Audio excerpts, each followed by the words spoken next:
ഓ ചക്കരകളെ എത്ര മണി? 7:30 നമ്മൾ പോയിട്ടില്ല ഇവിടെ. നിങ്ങളോട് നേരത്തെ ചിരിക്കുന്ന വീഡിയോ പറയാം എന്ന് പറഞ്ഞിട്ട് തിങ്കുമ്പോൾ പോയി മുങ്ങിയെന്ന് പറയും. എനിക്ക് ചിരിക്കുന്ന വീഡിയോ പറയാനുള്ളൊരു ഇൻട്രസ്റ്റ് പോയി ചക്കരകള്.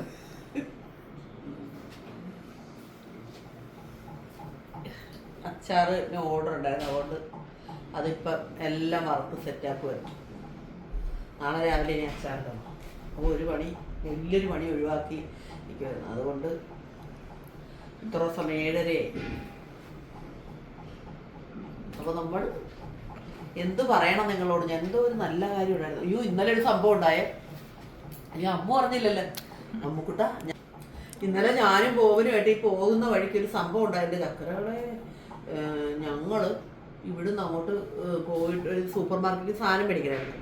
അപ്പോൾ ബോബൻ എന്നോട് പറഞ്ഞ് നീ കാറിലിരുന്നോ, ഞാൻ മേടിച്ചോളാന്ന് പറഞ്ഞിട്ട് ബോബൻ ലിസ്റ്റ് എടുത്ത് സൂപ്പർ മാർക്കറ്റിനകത്തോട്ട് കയറിപ്പോയി. എന്നെ അപ്പോൾ ആദ്യമൊക്കെ ബോബൻ വണ്ടി ഓഫ് ചെയ്ത് ബോബൻ അങ്ങ് പോയി. ഈ വണ്ടി ഉണ്ടല്ലോ, വണ്ടി നോക്കുമ്പോൾ നീങ്ങുന്നുണ്ട്. ഞാനപ്പുറത്ത് വണ്ടി ബോബൻ കയറിയായിരിക്കും, കാരണം ഞാൻ യൂട്യൂബ് കണ്ടുകൊണ്ടിരുന്നത്. അതിന്റെ ശ്രദ്ധയിൽ ഇങ്ങനെ ഇരുന്ന് പോയി. വണ്ടി റോഡിന് നടുക്കോട്ട് പോയി. ചീറിപ്പായുന്ന വണ്ടികൾ വരുന്ന സ്ഥലത്ത് ഞാൻ ഒറ്റയ്ക്ക് എന്നെ ബെൽറ്റ് ഇട്ടിരിക്കുവാ. ഞാൻ കാറി കിടന്നു. ഞാൻ കാറ് ഡോറങ്ങോട്ട് തുറന്നിട്ട് ഞാൻ കാറി വാവേന്നോട്ട് കാറ് ജനമെല്ലാം ഓടിക്കൂടി ആ വണ്ടി എന്ന് വെച്ചാൽ 7 മണി സമയമല്ലേ ഇവിടെ. ഭയങ്കര ചീറിപ്പായത്. എറണാകുളത്ത് ഭയങ്കര ബ്ലോക്ക് ടൈമാണ്. പ്രധാനപ്പെട്ട റോഡിൽ നമ്മൾ കിടക്കുകയില്ലേ. എൻ്റെ പൂക്കാട്ടുപടി റോഡിലാണെന്ന് പറഞ്ഞാൽ എടപ്പള്ളിയിൽ ആ ഒരു സംഭവം ഉണ്ടായി. ആ സെക്കൻഡിൽ എന്നറിയാമോ, അവിടെ വണ്ടികൾ വന്നില്ല, വണ്ടികളൊന്നും വന്നില്ല. ആ ഒരു എൻ്റെ കാറ് ഈ സൂപ്പർ മാർക്കറ്റിൽ നിന്ന് നടുക്കോട്ട് വന്നിട്ട് ഒറ്റ വണ്ടി പോലും വന്നില്ല. ബോബന് കാറി കൂവി ഞാൻ ബഹളം ഉണ്ടാക്കി. അങ്ങനെ ബോബൻ ഓടി വന്ന് ഞാൻ വണ്ടി, എനിക്ക് ചാടാനും പേടി. ബെൽറ്റ് പിടിച്ചിട്ട് ചാടണമെന്നുണ്ടെങ്കിൽ ഞാൻ ഒന്ന് വണ്ടി ഇടിച്ച് പ്രശ്നമാകും, ഒന്ന് ഇടിച്ചാൽ കറങ്ങും വണ്ടി. അപ്പോൾ ഞാൻ ഒന്ന് ചാടിയ എനിക്ക് അപ്പോൾ ഉടനെ ഓർമ്മ വന്നു, ഞാൻ പണ്ട് കാലൊടിഞ്ഞ് കിടന്നത്. അയ്യോ ചാടാതെ അത് അവിടെ തന്നെ ഇരുന്നേക്കാൻ നിർത്തുന്നു. കാറി കൂവി കുറെ പ്രായമായ മനുഷ്യരും ആൾക്കാരും എല്ലാം ഓടി വന്ന് വണ്ടി എന്നെ പിടിച്ച് നിർത്തി. കണക്ക് ആളുകളെല്ലാം കൂടെ പിടിച്ച് നിർത്തിയാണ് പുറത്തിറങ്ങി. ഞാൻ പുറത്തിറങ്ങിയിട്ട് കുറേ സമയം എടുത്ത് ഞാൻ എൻ്റെ ഹൃദയമിടിപ്പൊന്ന് നിൽക്കാൻ വേണ്ടിയിട്ട്. ഈ ബോബനുണ്ടല്ലോ എൻ്റെ ചക്കരകളെ, എന്നെ വന്ന് വണ്ടി, ഞാൻ പറഞ്ഞു നിങ്ങൾ എവിടെ നോക്കി വണ്ടി ചെയ്തു എന്നൊക്കെ പറഞ്ഞുകൊണ്ട് ഞാൻ ചൂടായിട്ട് പിന്നെ ഞാനൊന്നും പറഞ്ഞില്ല. ആളുകളൊക്കെ നിൽക്കുമല്ലോ. ബോബനകത്തോട്ട് കയറിപ്പോയി വീണ്ടും സാധനം മേടിക്കുന്നത്. എൻ്റെ ഒരു ഹൃദയവെടിപ്പ് നിന്നുപോയോളാണ് അതിനകത്തിരുന്ന്. അന്നേ അവളെ ഒന്ന് പോട്ട മോളെ എന്നൊന്നും ഒരു വാക്ക് പറഞ്ഞില്ല. ചക്കരകളെ ഞാൻ പലതും പഠിപ്പിച്ചു കൊടുത്തിട്ടുണ്ട്. ഒരു ആക്സിഡന്റ് ഉണ്ടാകുമ്പോൾ എങ്ങനെ ഭാര്യയോട് പെരുമാറണമെന്ന് പഠിപ്പിച്ചു കൊടുത്തില്ല. എനിക്ക് അങ്ങ് ചെല്ലുന്നവർ എനിക്ക് ഭ്രാന്തമായി. ഇന്നലെ വൈകുന്നേരം വീട് അവിടെ ചിരിച്ചു വന്നതാണ്. എന്നെ കൂടെ നിൽക്കുന്നവരൊക്കെ ഒരു അപകടമൊക്കെ വരുമ്പോൾ നമ്മളെപ്പോഴും കൂടെ ആശ്വസിപ്പിക്കാൻ മറക്കരുത്. കാരണം ഞാൻ കുറേ ടൈം എടുത്തേക്കാനുള്ള ഇന്നലെ എനിക്കതൊന്നും എൻ്റെ പൂർവ്വസ്ഥിതിയിലേക്ക് എൻ്റെ മനസ്സും ശരീരവും ആകാൻ, അതായത് പേടിച്ചിട്ട് എൻ്റെ രൂപകൂപങ്ങൾ പോലും എഴുന്നേറ്റ് നിന്ന് പോകണ കൈപ്പോയിട്ട്. ദൈവമേ, ആക്സിഡന്റ് ഉണ്ടായി. എങ്ങനെയാ ബാവേ ആക്സിഡന്റ് ഉണ്ടായി? എങ്ങനെ, എന്ത് പറ്റിയാന്? ആക്സിഡന്റായ വളരെ ഗുരുതരമായ ഒരു അപകടമായിരുന്നു. അതായത് വണ്ടി ഇടിച്ച്, എൻ്റെ വണ്ടി ഇങ്ങനെ ഇറങ്ങി വരിക, റോഡിൽ നടക്കുന്നത്. ഒരു വണ്ടി ഇടിച്ചാൽ പുറകെ വരുന്നവരെല്ലാം സ്പീഡിലല്ലേ വന്ന് ഇടിക്കും. ആ എൻ്റെ പൊന്നെ, ഞാൻ ചിന്തിക്കാൻ കൂടെ വയ്യ. ഞാനപ്പോൾ ഓർത്തൊരു കാര്യം ഉണ്ടായിരുന്നു. നമ്മൾ വീട്ടിൽ നിന്ന് ഇറങ്ങുമ്പോൾ ഞാൻ ശക്തമായി പ്രാർത്ഥിച്ചിട്ട് എപ്പോഴും ഇറങ്ങും. ഞാൻ എപ്പോഴും പ്രാർത്ഥിക്കുമ്പോൾ എന്തോ നമുക്കിട്ട് പറയുന്നത് കൂടെ നിൽക്കുമായിരുന്നു എൻ്റെ ആത്മാർത്ഥമായിട്ട്. എൻ്റെ മുത്തേ എന്നിട്ടൊരു കാര്യം, ചക്കരകൾ എന്നിട്ടൊരു കാര്യം കേൾക്കണം. ഞാൻ എപ്പോഴും രാവിലെ ഒന്ന് പ്രാർത്ഥിക്കും. അത് കഴിഞ്ഞിട്ട് കുളിച്ച് വന്ന് വിളക്ക് കത്തിച്ചിട്ട് ഞാൻ പ്രാർത്ഥിക്കും. അത് കഴിഞ്ഞിട്ട് ഞാൻ പുറത്തിറങ്ങുമല്ലോ, വീടിന് പുറത്തോട്ട് പോവുകയാണെങ്കിൽ ഞാൻ എപ്പോഴും ബോബൻ പോയാലും ഞാൻ ഇത് പ്രാർത്ഥിക്കും. ബോബൻ പോകുന്ന വണ്ടിയെ നിന്റെ രക്ഷാകവചത്തിൽ കാത്തോളണമേ. ബോബൻ മൂലം ആർക്കും അപകടം ഉണ്ടാകലും, ബോബൻ ഇനി മറ്റൊരാൾ മുതലും ബോബനും അപകടം ഉണ്ടാകലും, മുന്നിലും പിന്നിലും സൈഡിലും നിന്റെ ശ്രദ്ധയായിരിക്കണം, നിന്റെ രക്ഷാകവചത്തിലായിരിക്കണം. അതുപോലെ തന്നെ ഞാൻ എപ്പോഴും വേണ്ടി നിന്ന് പ്രാർത്ഥിച്ച് സമർപ്പിച്ചിട്ട് ഇറങ്ങിപ്പോയിരുന്നു. അല്ലേ നമുക്ക് എപ്പോഴും അങ്ങനെയല്ലേ?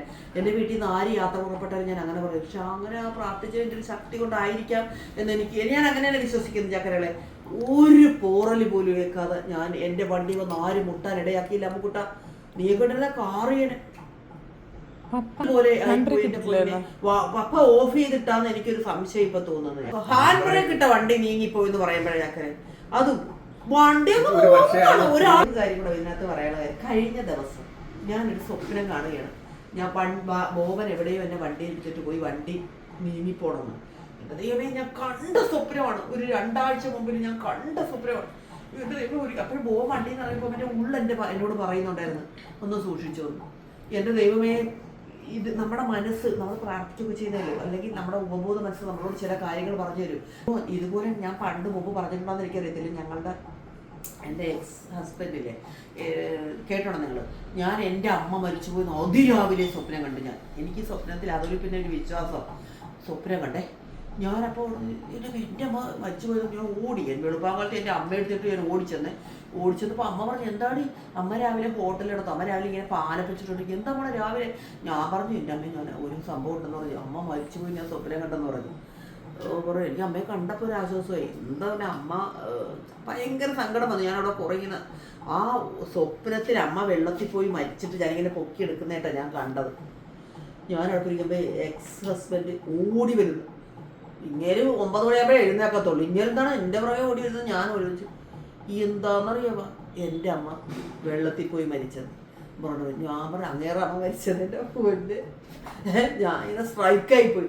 ഒരു സ്വപ്നം നമ്മൾ കണ്ടപ്പോൾ അതിന് അനുപാതമായി വേറെ ഇതിൽ അന്ധവിശ്വാസം പ്രചരിപ്പിക്കുമെന്നാണ് പറയാം. അപ്പോൾ ഞാൻ അന്ധവിശ്വാസം പറയുമെന്നൊന്നും പറയില്ല. സംഭവം എൻ്റെ ജീവിതത്തിൽ ഈ മിറാക്കിൾ സംഭവിച്ചതാണ് ചക്കരകളെ. അത് ഒന്ന്. പിന്നെ ഇതുപോലെ തന്നെ എൻ്റെ അമ്മയുടെ ഇത്ര മോള് ഞാൻ ഗൾഫിൽ നിൽക്കുമ്പോൾ എനിക്ക് ഭയങ്കര എന്തോ ഒരു അസ്വസ്ഥത. എനിക്ക് ജോലിക്ക് ഒരു കാര്യമില്ല, എനിക്കത് ജോലിക്ക് പോകണമെന്ന് തോന്നില്ല. വേണ്ട, ഇന്ന് ജോലിക്ക് പോകണ്ട. അപ്പോൾ എല്ലാവരും എന്നെ ഒരിക്കലും എൻ്റെ കൂട്ടുകാരൊക്കെ ഒരു വരുന്നത് എന്ത്.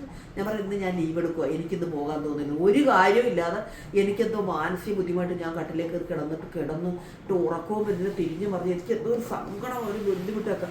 കുറച്ച് കഴിയുമ്പോൾ എൻ്റെ അമ്മ വിളിച്ചിട്ട് അമ്മയുടെ ചേച്ചിയുടെ മോള് ഇങ്ങനെ ആത്മഹത്യ ചെയ്തായിരുന്നു. പുള്ളിക്കാരി വിളിച്ചു പറഞ്ഞു, എൻ്റെ മോളെ എന്നെ പോലെ പ്രശ്നമുണ്ട്, ചെറിയ പെണ്ണാണ്, നല്ല സുന്ദരിയായിരുന്നു.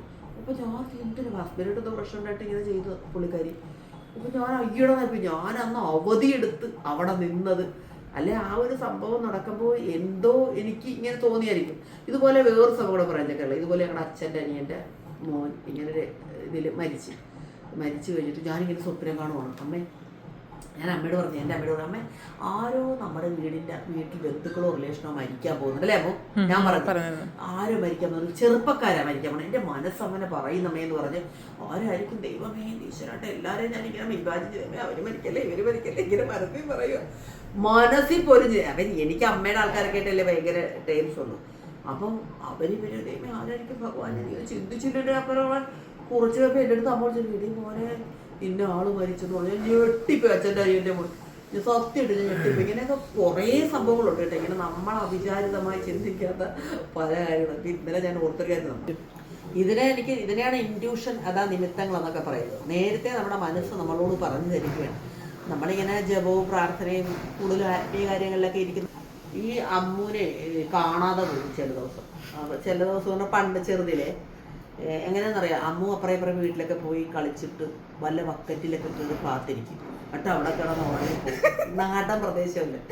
ദൈവമേ അമ്മൂനെ തിരക്കി. അപ്പം എൻ്റെ മനസ്സ് പറയാം, ഞാൻ ദൂരെ ജോലിക്ക് പോയിരിക്കും. അപ്പം അമ്മയാണ് എൻ്റെ മോളെ നോക്കുന്നത്. അപ്പം ഞാൻ പറയാം, അമ്മേ എൻ്റെ മോളെന്ത് ഇവിടെ കണ്ടില്ല, അമ്മുവേ അമ്മ ലോകം മുഴുവൻ വിളിച്ച് അന്ന് ചെറിയ മോൾ വിളിച്ച് നടക്കുമ്പോൾ ഈ അമ്മുവിനെ കാണത്തില്ല. ലാസ്റ്റ് ഒരു അമ്മുക്കുട്ടൻ അമ്മുക്കുട്ടനെ കാണത്തില്ല. ചക്കരകള് ഒരു 8-9 മണിയാകുമ്പം ഞങ്ങളുടെ അപ്പുറത്തെ ശോഭന ചേച്ചി അല്ലെങ്കിൽ ആരെങ്കിലും തങ്കമണി ചേച്ചി അല്ലെങ്കിൽ ആരെങ്കിലും ഒക്കെ ഒരു ചേച്ചി വരും. സിജിയെ അമ്മ ഉണ്ട് കേട്ടാ, എവിടെ ഉണ്ട്? ഞങ്ങളുടെ പിന്നെ തുണിയൊക്കെ ഇടുന്ന അലമാരി കിടന്നുറങ്ങുന്നുണ്ടായിരുന്നു, അല്ലെ ബക്കറ്റിൽ കിടക്കുന്നുണ്ടായിരുന്നു. ഇങ്ങനെ എത്ര വർഷം ഞാൻ പേടിച്ച് അലപ്പുറമായിട്ട് കരഞ്ഞ് എറണാകുളത്ത് നിന്ന് കാറും പിടിച്ച് വീട്ടിൽ ചെന്നിട്ടുണ്ട്. എൻ്റെ മനസ്സ് എന്നോട് പറയും, അമ്മു പെട്ടിട്ടുണ്ട്, എവിടെയെങ്കിലും പെട്ടിട്ടുണ്ടോ. ഒരു പ്രാവശ്യം അമ്മ ഇവിടുന്ന് ട്രെയിന് ഞാൻ എറണാകുളത്ത് നിന്ന്, ഞാൻ ഇതൊക്കെ പറയുന്നത് കളിയാക്കല്ലോ, ഒരു പ്രാവശ്യം ഞാൻ എറണാകുളത്ത് നിന്ന് അമ്മുവിനെ ട്രെയിന് വിട്ടു. കറക്റ്റായിട്ടും അമ്മു നീ ആലപ്പുഴ ഇറങ്ങണം എന്ന് പറഞ്ഞിട്ട് അമ്മു ഇത് ആലപ്പുഴ ഞാൻ എൻ്റെ ദൈവം ഞാനൊരു എന്തുകൊണ്ട് ചേർത്തല വരെ അമ്മനോട് സംസാരിച്ച. പിന്നെ അമ്മുവിനെ കിട്ടുന്നില്ല. എത്ര വിളിച്ചു എപ്പോഴാണ് പോയി. ആ സമയത്ത് ഒരു പെങ്കൊച്ച് ട്രെയിനിൽ നിന്ന് വീണ് മരിക്കും അങ്ങനെയൊക്കെ ചെയ്തിട്ടുണ്ട്. ഈ ആരോ ഉപദ്രവിച്ചിട്ട്. ദൈവമേ എനിക്ക് എപ്പോഴാണ് എന്ത് ചെയ്യണമെന്ന് അറിയത്തില്ല. അങ്ങനെ ഞാൻ എപ്പോഴും പിടിച്ച് അവസാനം ഉണ്ടെങ്കിൽ വീട്ടിലോട്ട് പോകാൻ പോലീസ് സ്റ്റേഷൻ പരാതി കൊടുക്കാമെന്ന് ഇങ്ങനെ നോക്കിയപ്പോൾ വെച്ചാൽ അമ്മേ ഞാൻ ഹരിപ്പാട് എത്തി. ഞാൻ നീ ഇതിന് ആലപ്പുഴ ഹരിപ്പാട്, അത് ഞാൻ ട്രെയിനിൽ നിന്ന് ഉറങ്ങിപ്പോയി. പിന്നെ ഞാൻ എവിടുന്ന് ഹരിപ്പാട് നമ്മുടെ ഏതെങ്കിലും ഓട്ടോക്കാരെ എന്തായാലും കുറച്ച് മനസാക്ഷിയുള്ളവരാണ്. ഓട്ടോക്കാരെ കൊടുക്കാൻ പറഞ്ഞു. ആ ഓട്ടോക്കാർ ചോദിച്ചാൽ ചേട്ടാ ഇന്ന പോലെയാണ്, പിന്നെ ആലപ്പുഴ കൊണ്ടുവന്ന ചേട്ടനെ എത്ര രൂപയിലും തരാം ചേട്ടൻ, എൻ്റെ മോളെ സുരക്ഷിതമായിട്ടേക്ക്. ഒരു കുഴപ്പമില്ല, ഒരു പയ്യനായിരുന്നു. അവൻ എന്നിട്ട് അവന് ഹരിപ്പാട് നിന്ന് ആലപ്പുഴ വരെയുള്ള പൈസ കൊടുത്തു. എന്നിട്ട് അവൻ കൊണ്ടുവന്ന് എൻ്റെ മക്കളെ ഇങ്ങനെയൊക്കെ ഓരോരോ കാര്യങ്ങൾ. കാര്യം ഞാൻ പറയാം, നമ്മുടെ ചിരിക്കണ്ട. അമ്മ ഇങ്ങനെ എന്തൊക്കെ പരികൾ ഒപ്പിച്ചിട്ടെന്ന് അറിയാമോ? ഒരു പ്രാവശ്യം പിന്നെ അമ്മ ഉണ്ടല്ലോ, ഒരു പ്രാവശ്യം എന്താണ് ഈച്ച മിഠായിയൊക്കെ തിന്ന്, ഈച്ചക്ക് കൊടുക്കുന്ന മിഠായി എടുത്ത് തിന്നിട്ട് വിളിച്ചിട്ട് എഴുന്നേക്കുന്നില്ല. നീ കൊച്ചു നടത്ത് എന്തെടുത്തിട്ട് ഞങ്ങൾക്ക് ഉറങ്ങി പോകുന്നു. ലാസ്റ്റ് മെഡിക്കൽ കോളേജ് കൊണ്ടുവന്നപ്പോൾ വയറൊക്കെ കഴുകി എന്താണെന്നറിയാമെന്ന് നോക്കിയപ്പോൾ പിന്നെ ഡോക്ടർ നോക്കിയപ്പോൾ പറയാം ഈച്ച കടിക്കുന്നത് എന്നാ തിന്നിട്ട് ഈച്ചയ്ക്ക് പിന്നെ അവിടെ നമ്മൾ ഈച്ച വരാതിരിക്കാൻ വേണ്ടി ചെയ്തത്. അതെടുത്ത് ഇവള് രുചി കണ്ടപ്പോൾ ഇവളങ്ങ് തിന്നു നോക്കിയേച്ച്. അങ്ങനെ എത്ര പ്രശ്നങ്ങളവിടെ എല്ലാവർക്കും കാണാമല്ലോ ഇതുപോലത്തെ പ്രശ്നങ്ങൾ. ഇപ്പം ഞാൻ പറഞ്ഞത് നമ്മൾ ഒരിക്കലും നമ്മുടെ വീട്ടിൽ നിന്ന് ഇറങ്ങുമ്പോൾ തീർച്ചയായിട്ടും നമ്മളെല്ലാവരും ഒരു പ്രാർത്ഥന നല്ലപോലെ പ്രാർത്ഥിച്ചിട്ട് ഒരു ബന്ധനം തന്നെയാണത്. ആ ഒരു വിശ്വാസമാണ് എനിക്ക് ഇന്നലെ ഞാൻ രക്ഷപ്പെട്ടത്. എൻ്റെ വണ്ടിയിൽ ഒരു പോറൽ വെക്കാതെ ഞാൻ ഇന്നലത്തോണ്ട് ഓർത്ത് ദൈവമേ, ഡ്രൈവിങ്ങിൻ്റെ A-to-Z പഠിച്ചു വെച്ചില്ലെങ്കിൽ ഒരു ഹാൻഡ് ബ്രേക്ക് ഇടുവാൻ പോലും നമ്മൾ പഠിച്ചില്ലെന്നുണ്ടെങ്കിൽ പണി കിട്ടുമെന്ന്. ഒറ്റയ്ക്ക് ഞാൻ വണ്ടിയിൽ ഇരുന്നിട്ട് അതിൽ എനിക്ക് നേരത്തെ ഒരു ഹിൻഡ് കിട്ടി. വണ്ടിയെ വിട്ട് പോകും, എൻ്റെ വണ്ടി പോകും, മുന്നോട്ട് പോകും, അല്ല ബാക്കിലോട്ട് ഇറങ്ങിപ്പോയില്ലേ. ഗോവൻ കൊളുത്തിയ നല്ല സൂപ്പറായിട്ട് വരട്ടെ. എന്നെ മനഃപൂർവ്വം കൊല്ലാൻ ശ്രമിച്ചാണോ എന്ന് ചോദിച്ചു. ഗോവനോട് ഗോവൻ ഒരക്ഷരം മിണ്ടത്തിലേക്കല്ല, കുനിഞ്ഞവിടെ ഇരുന്ന് കേട്ടേച്ചല്ല. അന്നേ പോട്ടെ ഞാൻ പറഞ്ഞു, നിങ്ങൾ മനുഷ്യങ്ങൾ ഒന്നൊരു സ്വാഭാവികമായൊരു മോളെ പോട്ടെ നീ വിഷമിച്ച എൻ്റെ ദൈവമേ, നീ ഇല്ലെങ്കിൽ ഇന്നൊക്കെ എന്തെങ്കിലും പറ്റും, ഞാൻ എന്ത് ചെയ്താൽ ഇങ്ങനെ ഒരു 2 വാക്ക് വായി എന്നൊന്ന് മൊഴിഞ്ഞാൽ നമുക്ക് സമാധാനത്തെ കിടന്നുറങ്ങാൻ പറ്റും ഇല്ലേ? ഇത് അതുമില്ല, നമുക്ക് ആരും പോലെ തോന്നത്തില്ലേ. Unromantic husband. ഇവിടെ നിങ്ങൾ ഈ കാണുന്ന ഇതൊക്കെ നിങ്ങൾ ഓർത്തിക്കുന്ന പോകുമ്പോൾ ചേട്ടൻ അങ്ങോട്ട് ചെയ്യുമെന്ന്. ഞാൻ 1000 വട്ടം ട്രയൽ എടുത്തിട്ടാണ് ഇതൊക്കെ കാണിക്കുന്നത് കേട്ടാ. അപ്പോൾ ഒന്നുമില്ല, ഹാപ്പി ഗുഡ് നൈറ്റ്.